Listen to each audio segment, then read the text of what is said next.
या देवी सर्वभूतेषु शक्तिरूपेण संस्थिता नमस्तस्यै नमस्तस्यै नमस्तस्यै नमो नमः। माई सचिया जोता वाली माता तेरी सदा ही जय। जय माता दी सभी भक्तजनों को। आज हम दुर्गा सप्तशती का दूसरा अध्याय सुनेंगे। इसमें हम देवताओं के तेज से देवी का प्रादुर्भाव और महिषासुर की सेना का वध का सारांश सुनेंगे। तो शुरू करते हैं। बोलो जय माता दी।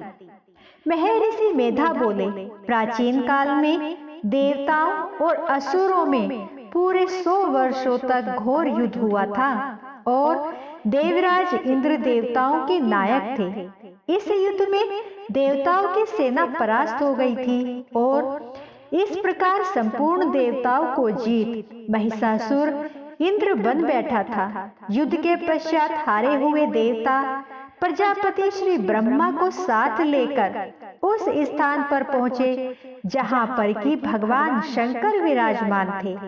देवताओं ने अपनी हार का सारा वृतांत भगवान श्री विष्णु और शंकर जी से कह सुनाया। वह कहने लगे, हे प्रभु, महिषासुर सूर्य, चंद्रमा, इंद्र, अग्नि, वायु, यम, वरुण और अन्य देवताओं के सब अधिकार छीनकर सबका अधिष्ठता स्वयं बन बैठा है। उसने समस्त देवताओं को स्वर्ग से निकाल दिया है। वह मनुष्यों की तरह पृथ्वी पर विचर रहे हैं। दैत्यों की सारी करतूत हमने आपको सुना दी है और आपकी शरण में इसलिए आए हैं कि आप उनके वध का कोई उपाय सोचें। देवताओं की बातें सुनकर भगवान श्री विष्णु और शंकर जी को दैत्यों पर बड़ा गुस्सा आया। उनकी भौहें तन गई और आंखें लाल हो गई। गुस्से में भरे हुए भगवान विष्णु के मुख से बड़ा भारी तेज निकला और उसी प्रकार का तेज भगवान शंकर, ब्रह्मा और इंद्र आदि दूसरे देवताओं के मुख से प्रकट हुआ। फिर वह सारा तेज एक में मिल गया और तेज का पुंज वह ऐसे दिखता था जैसे कि ज्वालमान कोई पर्वत हो। देवताओं ने देखा कि उस पर्वत की ज्वाला चारों ओर फैली हुई थी और देवताओं के शरीर से प्रकट हुए तेज की किसी अन्य तेज से तुलना नहीं हो सकती थी। एक स्थान पर इकट्ठा होने पर वह तेज एक देवी के रूप में परिवर्तित हो गया और अपने प्रकाश से तीनों लोकों में व्याप्त जान पड़ा। वह भगवान शंकर का तेज था। उससे देवी का मुख प्रकट हुआ। यमराज के तेज से सिर के बाल बने। भगवान श्री विष्णु के तेज से उसकी भुजाएं बनी। चंद्रमा के तेज से दोनों स्तन और इंद्र के तेज से जंघा तथा पिंडली बनी और पृथ्वी के तेज से नितंब भाग बना। ब्रह्मा के तेज से दोनों चरण और सूर्य के तेज से उनकी उंगलियां पैदा हुई। वसुओं के तेज से हाथों की उंगलियां एवं कुबेर के तेज से नासिका बनी। प्रजापति के तेज से उसके दांत और अग्नि के तेज से उसके नेत्र बने। संध्या के तेज से उसकी भौहें और वायु के तेज से उसके कान प्रकट हुए थे। इस प्रकार उस देवी का प्रादुर्भाव हुआ था। महिषासुर से पराजित देवता उस देवी को देखकर अत्यंत प्रसन्न हुए। भगवान शंकर ने अपने त्रिशूल में से एक त्रिशूल निकालकर उस देवी को दिया और भगवान विष्णु ने उसे चक्र दिया। वरुण ने अपने चक्र में से चक्र निकालकर देवी को दिया। वरुण ने देवी को शंख भेंट किया। अग्नि ने देवी को शक्ति दी। वायु ने देवी को धनुष और बाण दिए। सहस्त्र नेत्रों वाले श्री देवराज इंद्र ने उसे अपने वज्र में से निकालकर एक वज्र दिया और ऐरावत हाथी का एक घंटा उतारकर देवी को भेंट किया। यमराज ने उसे काल दंड में से एक दंड दिया। वरुण ने देवी को पास दिया। प्रजापति ने देवी को इस स्फटिक की माला दी। ब्रह्मा जी ने उसे कमंडलू दिया। सूर्य ने देवी के समस्त रोमों में अपनी किरणों का तेज भर दिया। काल ने उसे चमकती हुई ढाल और तलवार दी और उज्जवल हार और दिव्य वस्त्र उसे भेंट किए। इनके साथ ही उसने दिव्य चूड़ामणि दी, 2 कुंडल, कंकन, उज्जवल अर्धचंद्र, बाहों के लिए बाजूबंद, चरणों के लिए नुपुर, गले के लिए सुंदर हसली और उंगलियों के लिए रत्नों की बनी हुई अंगूठियां माता रानी को दी। विश्वकर्मा ने उसको फरसा दिया और उसके साथ ही कई प्रकार के अस्त्र और अभेद कवच दिए। और इसके अतिरिक्त उसने कभी न कुंभलाने वाले सुंदर कमलों की मालाएं भेंट की। समुद्र ने सुंदर कमल का फूल भेंट किया। हिमालय ने सवारी के लिए सिंह और तरह तरह के रतन देवी को भेंट किए। यक्षराज कुबेर ने मधु से भरा हुआ पात्र और शेषनाग ने उन्हें बहुमूल्य मणियों से विभूषित नागहार भेंट किया।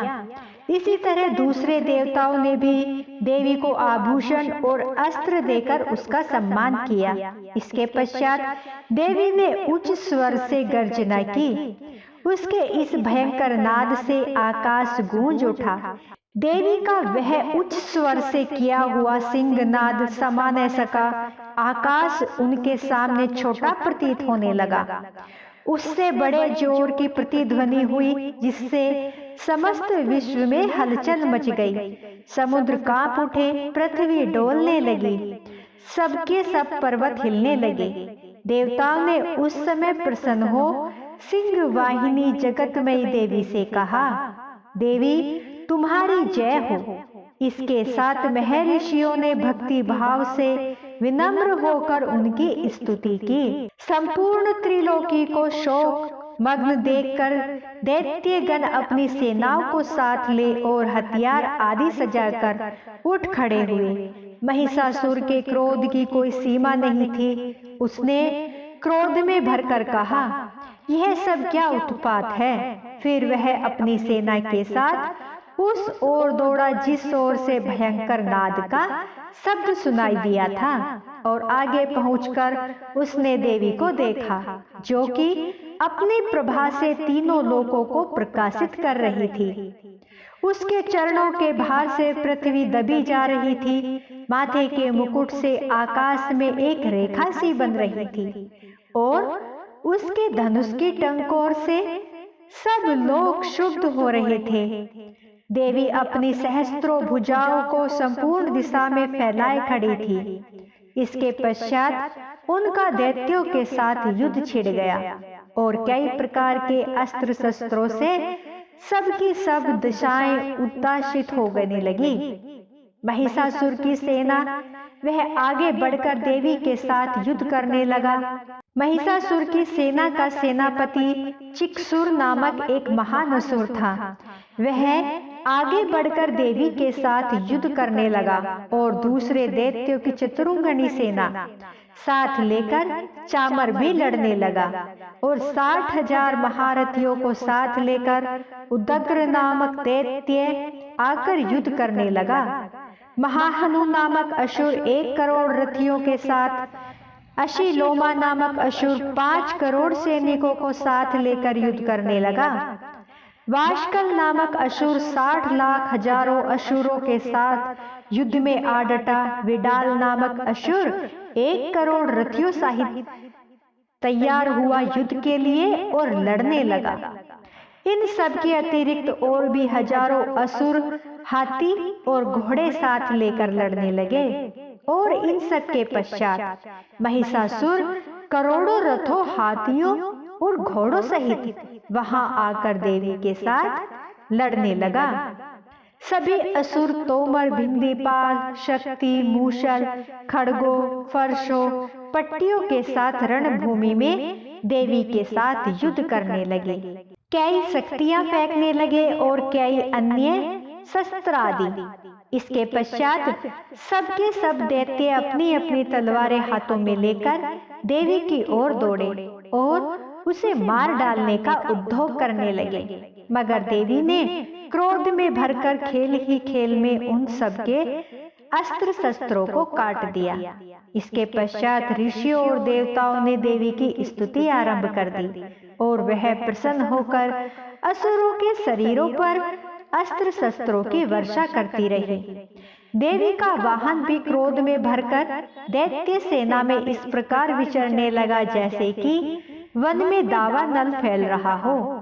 युद्ध करती हुई देवी ने क्रोध में भर जितने श्वासों को छोड़ा वह तुरंत ही सैकड़ों हजारों गणों के रूप में परिवर्तित हो गए। फरसे, भिंदीपाल, खड़ग और पट्टिस इत्यादि शस्त्रों के साथ दैत्यों से युद्ध करने लगे। देवी की शक्ति से बड़े हुए वह गण दैत्यों का नाश करते हुए ढोल, शंख और मृदंग आदि बजा रहे थे। तदंतर देवी ने त्रिशूल, गदा, शक्ति, खड़ग इत्यादि से सहस्त्रों असुरों को मार डाला।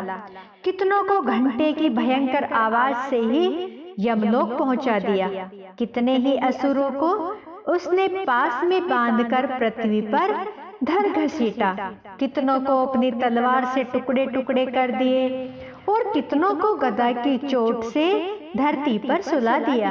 कई दैत्य मूषल की मार से घायल होकर रक्त वमन करने लगे और कई शूल से छाती फट जाने के कारण पृथ्वी पर लेट गए और कितनों के बाण से कमर टूट गई। देवताओं को पीड़ा देने वाले दैत्य कट कट कर मरने लगे। दैत्यगण भूमि में बाजों की ध्वनि के साथ नाच रहे थे। कई असुर जिनके सिर कट चुके थे बिना सिर के धड़ से ही हाथ में शस्त्र लिए हुए लड़ रहे थे। दैत्य रह रहकर ठहरो ठहरो कहते हुए देवी को युद्ध के लिए ललकार रहे थे। जहाँ पर यह घोर संग्राम हुआ था वहां की भूमि रथ, हाथी, घोड़े और असुरों की लाशों से भर गई थी और असुर सेना के बीच में रक्तपात होने के कारण रुधिर की नदियां बह रही थी और इस तरह से देवी ने असुरों की विशाल सेना को क्षण भर में इस तरह से नष्ट कर डाला जैसे तृण काष्ठ के बड़े समूह को अग्नि नष्ट कर डालती है। और देवी का सिंह भी गर्दन के बालों को हिलाता हुआ और बड़ा शब्द करता हुआ असुरों के शरीरों से मानो उनके प्राणों को ढूंढ रहा था। वहां देवी के गणों ने जब दैत्यों के साथ युद्ध किए तो देवताओं ने प्रसन्न होकर आकाश से उन पर पुष्प वर्षा की। बोलो जय माता दी। तो भक्तों, आज हमारा दूसरा अध्याय यहीं पर समाप्त होता है। मेरी वीडियो आपको पसंद आई हो तो प्लीज लाइक, सब्सक्राइब, शेयर जरूर करें। कल हम तीसरे अध्याय के साथ फिर से मिलेंगे। बोलो जय माता दी। तो दोस्तों, मेरे अगर वीडियो पसंद आई है तो प्लीज कमेंट बॉक्स पर जय माता दी जरूर लिखें। बोलो जय श्री कृष्णा।